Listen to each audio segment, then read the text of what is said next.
حضرت عثمان غنی رضی اللہ عنہ جب وہ قبر پر کھڑے ہوتے تھے تو اتنا روتے تھے کہ داڑھی مبارک تر ہو جاتی تھی۔ کسی نے پوچھا کہ آپ جنت اور جہنم کے ذکر سے اتنا نہیں روتے جتنا کہ آپ قبر کے سامنے آ جانے سے روتے ہیں۔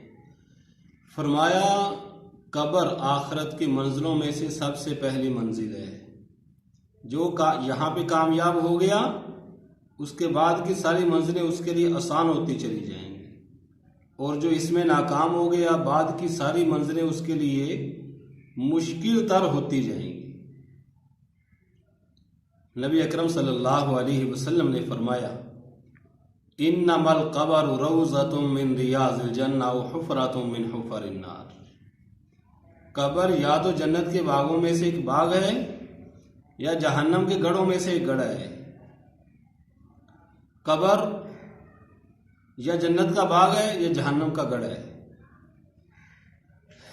آدمی کی قبر روزانہ اعلان کرتی ہے اور بندے کو یاد کرتی ہے، اور کیا کہتی ہے کہ میں اندھیر کوٹڑی ہوں، میں کیڑوں کا گھر ہوں، اے بندے جب میرے اندر آنا تو کچھ لے کر آنا۔ ایک مرتبہ نبی اکرم صلی اللہ علیہ وسلم مسجد میں تشریف لائے تو لوگ بیٹھے ہنس رہے تھے، صحابہ کرام ہنس رہے تھے بیٹھے، اور ہنسی کی وجہ سے دانت بھی کھل رہے تھے۔ نبی اکرم صلی اللہ علیہ وسلم نے فرمایا اگر تم لوگ قبر کو یاد کرتے تو یہ حالت نہ ہوتی جو میں دیکھ رہا ہوں۔ آدمی کی قبر روزانہ اس کو یاد کرتی ہے۔ یہ نبی اکرم صلی اللہ علیہ وسلم کا طریقہ تھا اور آپ کا انداز تھا کہ آپ صحابہ کرام کو فوراً آخرت کی طرف لگا دیتے تھے۔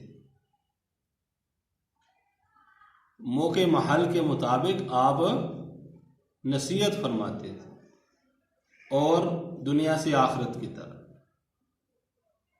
تو آپ صلی اللہ علیہ وسلم نے فوراً ان کی توجہ آخرت کی طرف دلائی اور قبر کی طرف، اور مرنے کو یاد کرایا کہ مرنا ہے۔ حضرت لقمان حکیم علیہ السلام کی اپنے بیٹے کو نصیحت ہے، میرا بیٹا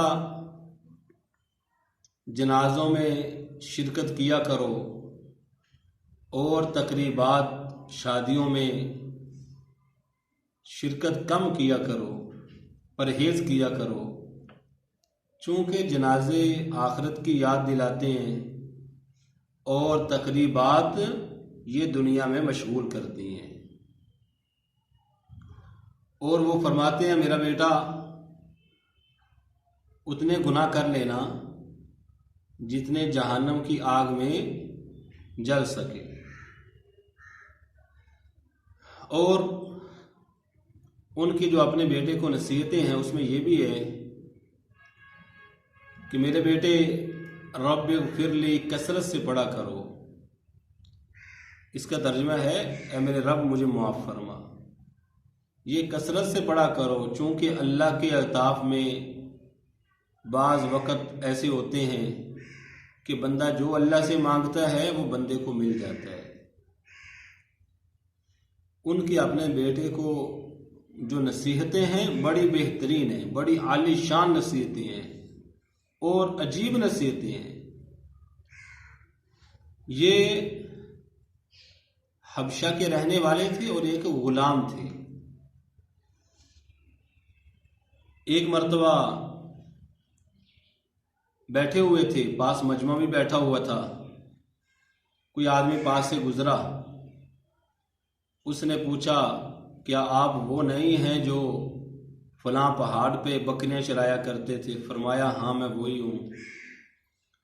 اس نے پوچھا آپ وہی ہیں جو فلاں لوگوں کے فلاں قوم کے غلام تھے؟ انہوں نے فرمایا ہاں۔